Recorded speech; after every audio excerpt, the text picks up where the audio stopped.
Thanks for staying with us. Now, Vice President Dr. Mahmoud Bawumia has urged ECOWAS to fund civil society organizations working in the area of peace building, such as WANEP, to maintain the peace in the West Africa sub-region. This, he believes, will enable the economy of the continent to thrive.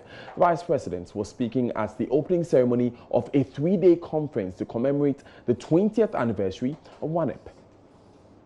ECOWAS's Vision 2020 and my party and government's drive to deliver meaningful development and promote a people-oriented governance provides a greater impetus to engage and amplify the roles of CSOs on issues of human security and development. Defining the concept of civil society and that is appropriately applicable to the West African context may be a daunting task, given the broad and sometimes confusing definitions provided by scholars and practitioners from different backgrounds. Civil society may therefore mean different things for different persons, depending on their backgrounds, orientations, societies, and cultures. Similarly, the roles and contributions of civil society organizations in West Africa to democratic processes, regional peace and security have received mixed reviews over the years, especially from the field of academia. Some reports found the contributions of CSOs to be salutary in provision of valuable services to troubled communities in time of armed conflict and in restoring broken communities in the time of post-conflict construction, while other studies have questioned the actual value of their interventions. Still on that story, the United Nations Special Representative of the Secretary General for West Africa and the Sahel, Dr. Mohamed Ibn Chambers, emphasized the importance of peace and security on the continent.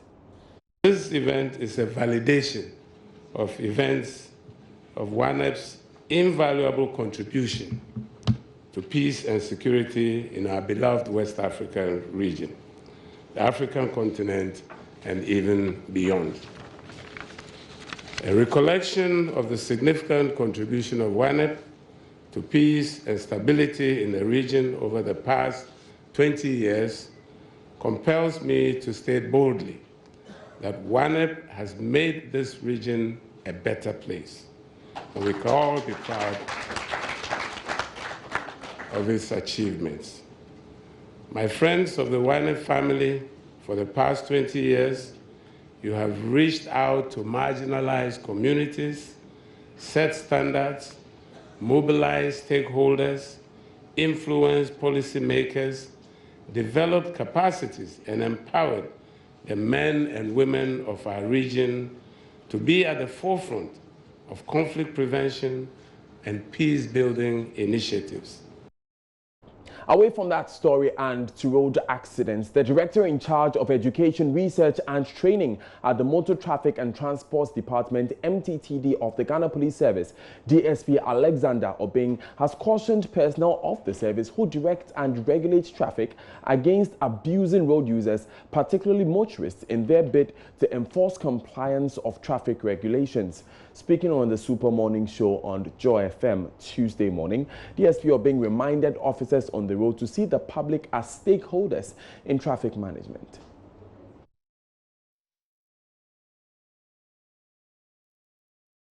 Many of the crashes that occurred, if they are 100, we always say about 94. I would take the opportunity to admonish the traffic police officer on behalf of Director General MTTD to be firm and fair to all manner of persons on our roads and ensure that they exhibit high sense of tolerance and patience and deliver traffic services, particularly to drivers, because we are all stakeholders, we are transport operators, including the private road users. We should be decorous in the way we couch our and share.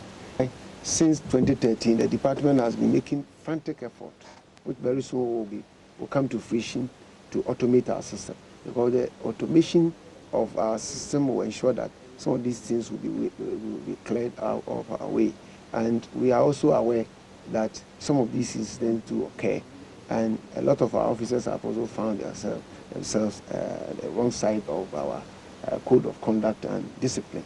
And we will continue to train, build their capacity, monitor them, and ensure that those who are found to be underperforming in terms of extortion as a result of interference and all that are also dealt with drastically or even removed from the department.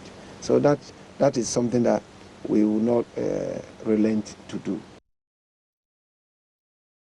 We come back to Superintendent Alex Obeng later, but on road accidents, Speaker of Parliament Professor Mike Okwe has justified the House's decision not to pay respects to victims of the Kintampo accident Monday, as it rather observed a minute's silence for victims of disasters in New Zealand and Southern Africa.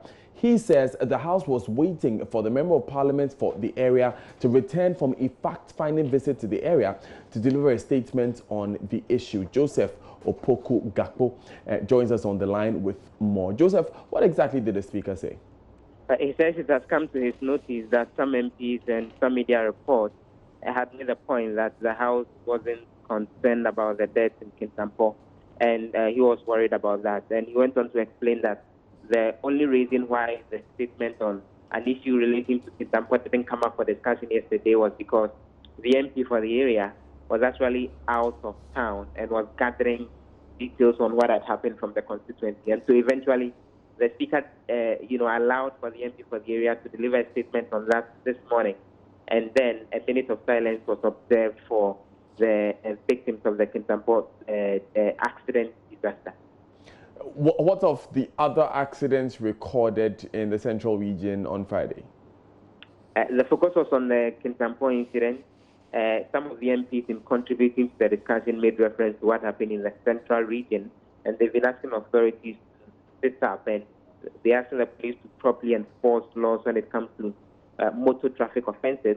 And they've also been calling on the Road Safety Commission and the Roads Ministry to ensure adequate road signs are made available so some of these incidents don't recur.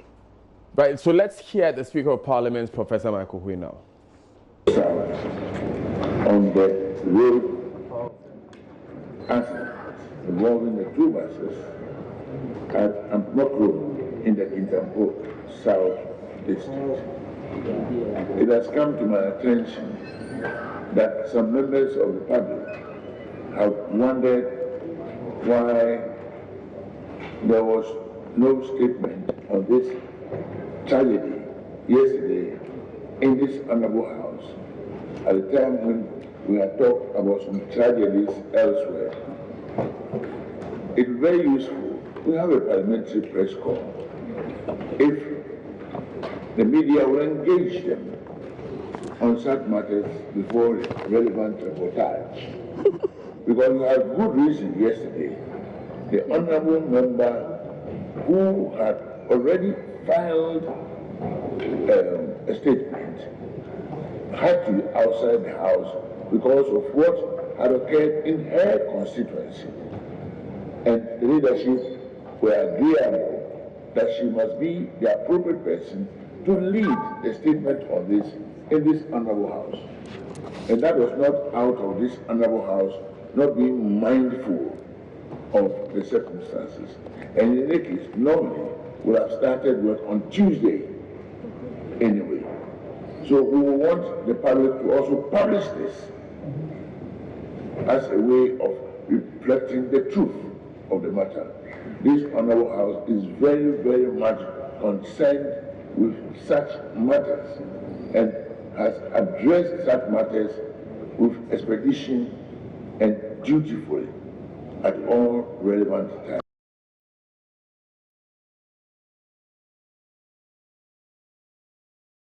Let's hear from DSP Alexander Obeng once again. Now, he noted on the Super Morning Show today that most road crashes recorded can be attributed to poor judgment on the part of the road user, a situation which might not necessarily be as a result of lack of a police presence on the highways. He thus urges everyone to comply with regulations so as to reduce carnage on the roads.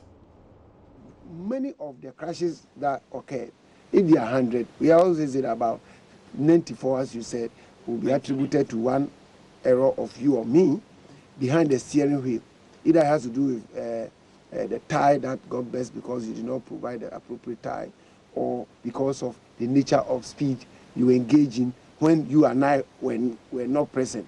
Are you with me? Or the way you change lane, for example, or the way you were tailgating, and how you run the red light, where do you expect that all police officers cannot be at the signalized junction around the clock? So when a crash occurs at midnight, when the person, instead of stopping at the red light, he just to run and crash into a colleague who is complying, then you come and then you want to say, oh, a police officer.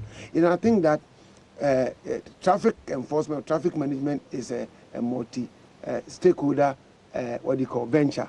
And that is why a vehicle owner has a responsibility of enforcement to ensure that the vehicle is roadworthy. Okay. The vehicle is delivered to a safer hand. Okay. So you do a background check of a driver you want to hand over a vehicle to. But in my data, for example, last year, let me show you something.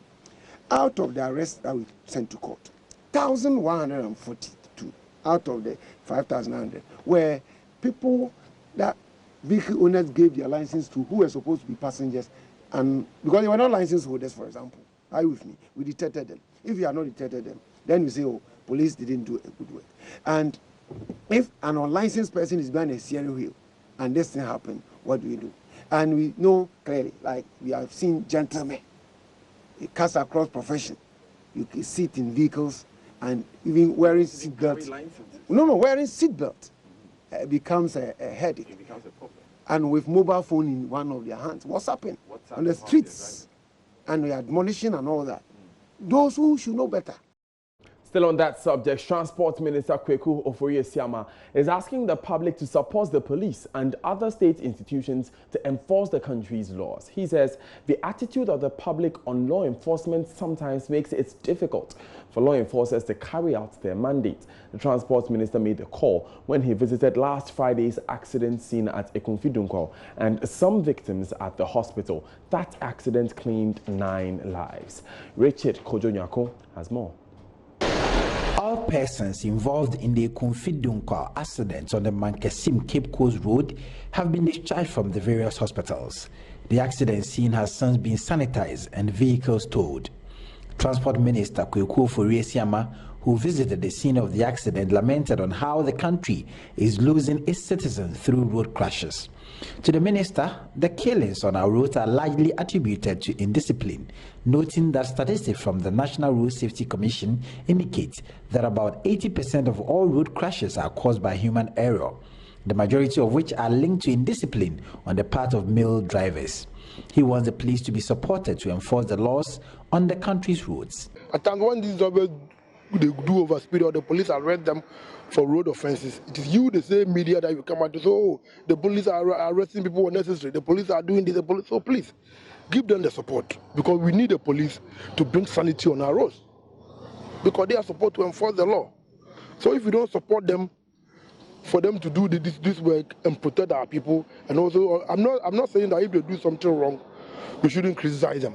But many a time, we tend to re-echo the views of these passengers or road users who do either overtaking or overspeeding, or they go and drink and the police arrest them, say the police are arresting them unnecessarily.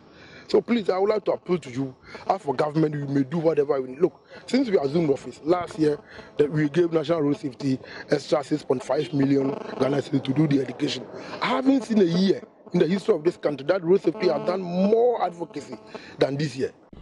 Deputy Administrator of the Apam Hospital, Reverend Father Otsendonfe, expressed disquiet about the lack of logistics to support victims of accidents and other emergencies. The only ambulance we have is also not in very good condition, so we had to adjust and even use hairs to convey living people. So we will just appeal to you, to the President through you, that sometimes, as much as some of these things happen, we also will want to respond and respond positively. But if the logistics are not there, then saving the life that remains, he also becomes a Herculean task. So I already understand the President is trying to get some ambulances in place per constituency, but I don't think constituencies do referral. It is the hospital that does it, and if the ambulance is in the facility, it helps. The National Road Safety Commission in the region wants the police to continue maintaining their visibility on the Accra-Cape Coast Highway to reduce the number of accidents on the stretch. Richard Kwejo, Joy News, Cape Coast. Now, road transport consultant Cecil Gabra has urged the National Road Safety Commission to take proactive steps that can reduce incidents of road crashes. The executive director of TopTech wants the NRSC to focus on coordinating state agencies to end perennial high figures of road accidents, deaths and injuries. The commission wants a change of its law to deal with indiscipline following a devastating carnage on an important highway that left dozens dead. However, Cecil Gabra said on PM Express on Joy News Monday evening that although in theory the Commission's added powers when it becomes an authority can make Ghana's roads safe, the name change is not going to solve the problem. If you look at Regulation 134, it states clearly that all commercial vehicles must have speed limiters installed. Commercial vehicles? Yes.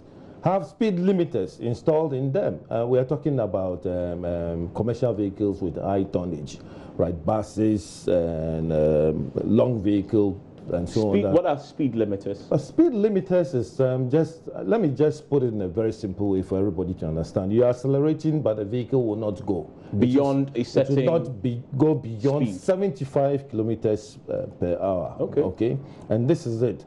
Right, we operate a system where we use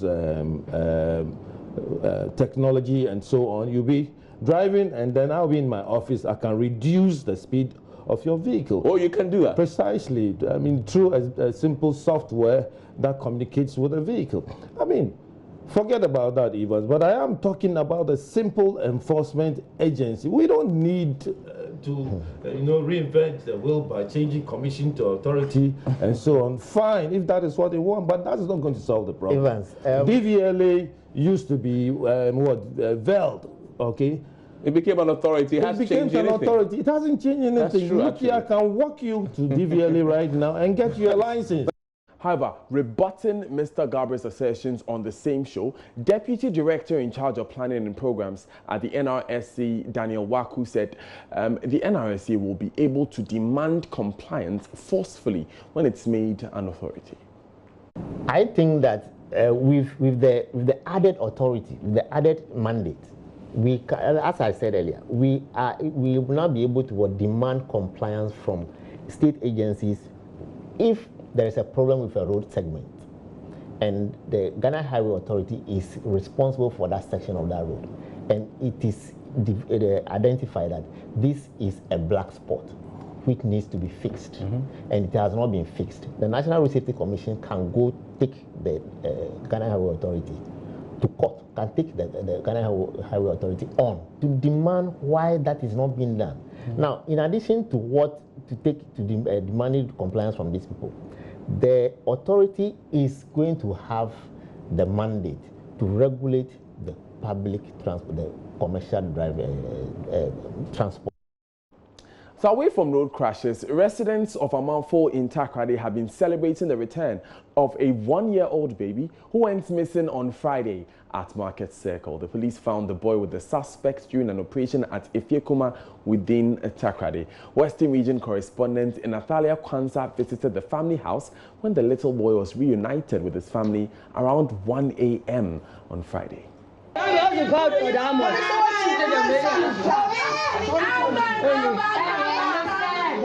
did you know that you felt this way? We never know if you felt this way. We never know that you felt this way. Thank you,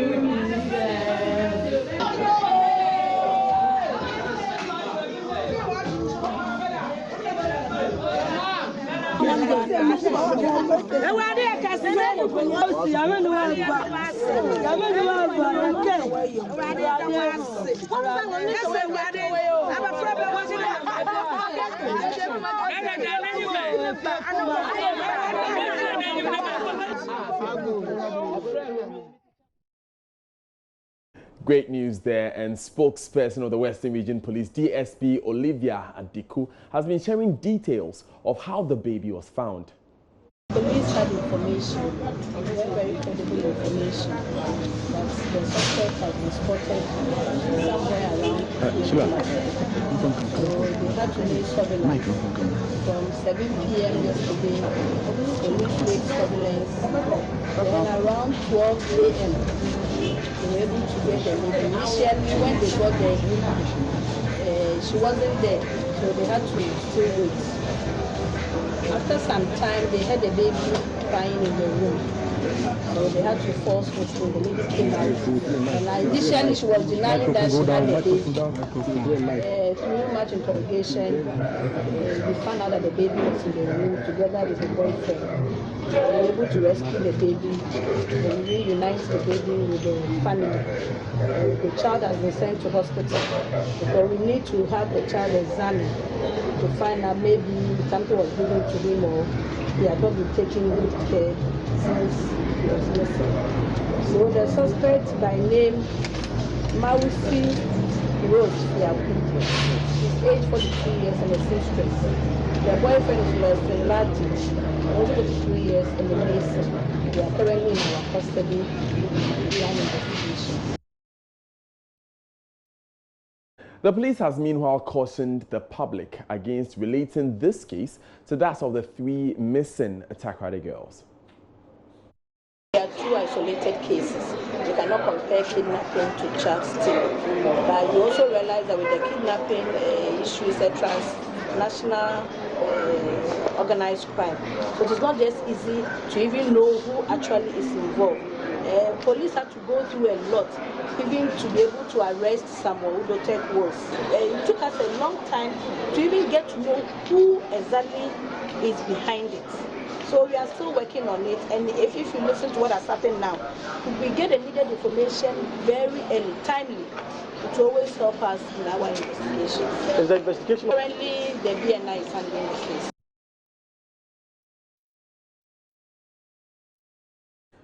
Now, away from that story, the Ashanti Regional Branch of the Ghana Federation of Disability Organizations is accusing the Menchia Government Hospital of neglect, leading to the death of a deaf and mute pregnant member.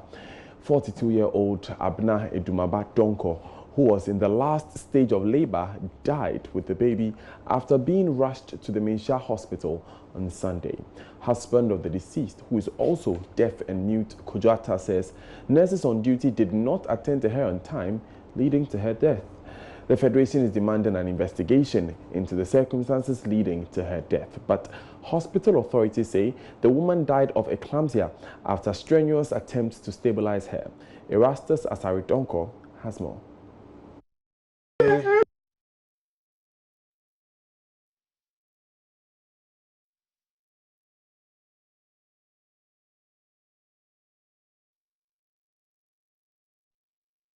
We bring you that story later, but after years of living without what you will describe as a face, there is hope for Isaac Dankwa.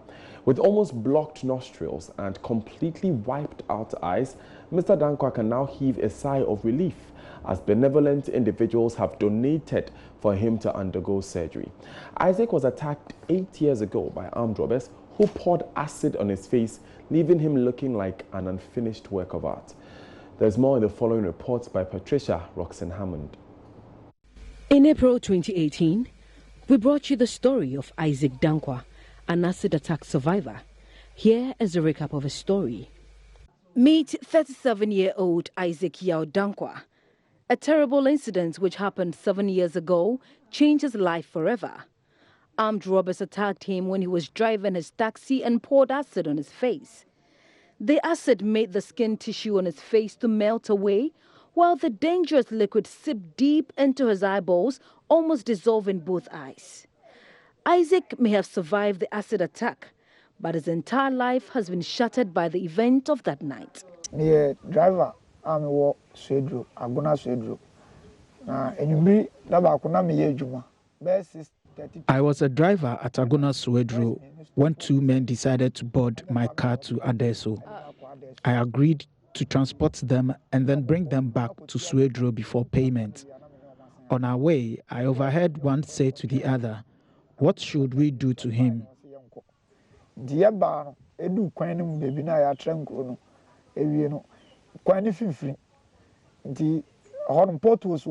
Slow down. I'm baby.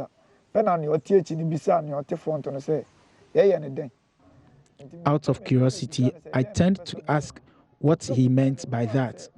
Before I could blink, he poured the acid on my face. I couldn't see anything. I was burning.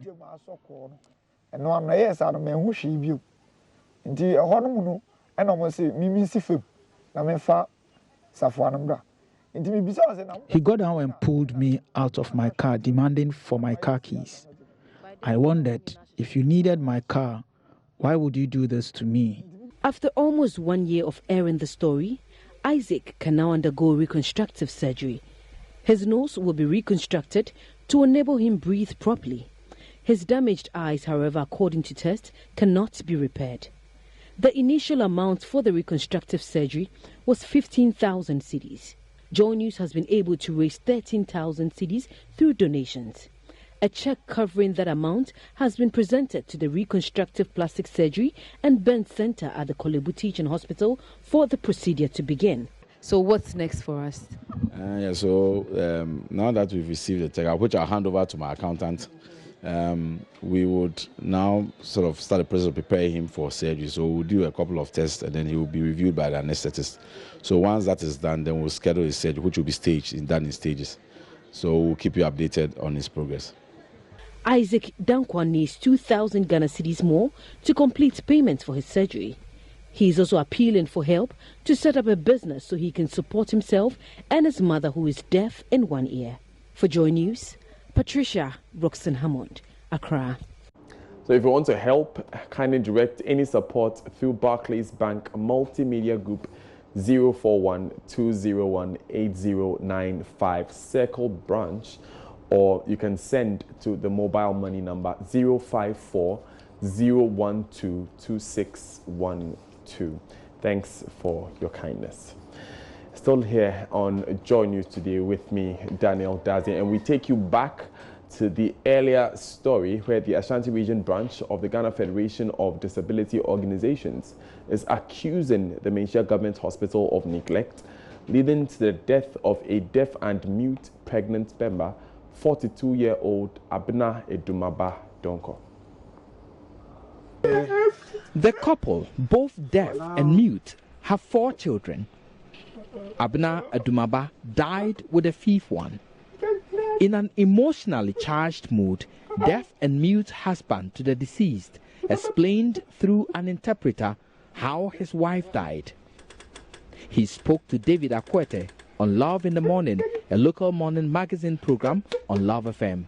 The wife is pregnant, that is 9 months pregnant, so he is thinking that maybe the wife is going to deliver. And you can see the nurse, they've been moving up and down. Some of them are having their own communication fan, others are chatting on the phone, doing WhatsApp and so on and so forth. Whenever he tried to ask them what is happening, they just ask him to stay away. So all that he can see, the wife, she's breathing fast. And he thought that they will give her oxygen, but no oxygen was given.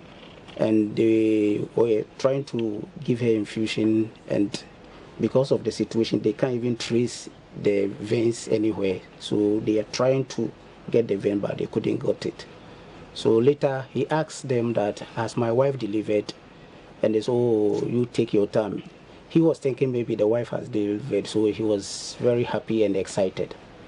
And he's there, saw that how the wife is believing is very fast. So he called them, can anybody tell me something? They said, oh, take your time. Take your time. Until they called the doctor to come and take care of the wife. So later he's there, and then the doctor called him at his office and tell him that. But the Menchia Hospital says it did nothing wrong.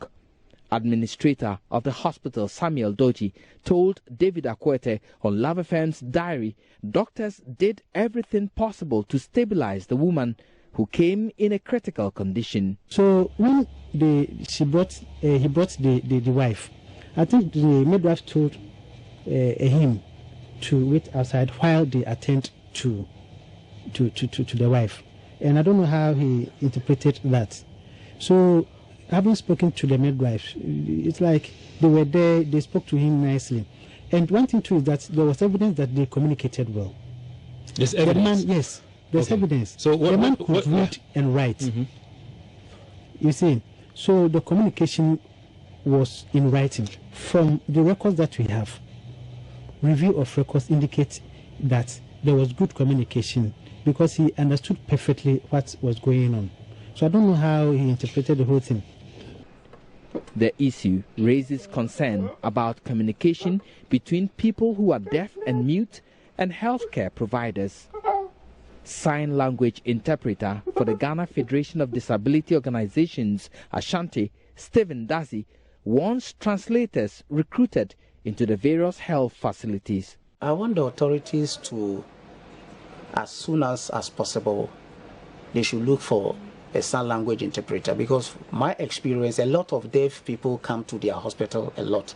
I myself, I experience a lot. I've been going to the hospital when my wife delivered. I met a lot of deaf people around, but I asked them, who's your interpreter and who brought you? And they sign according to the facial expression and the gestures.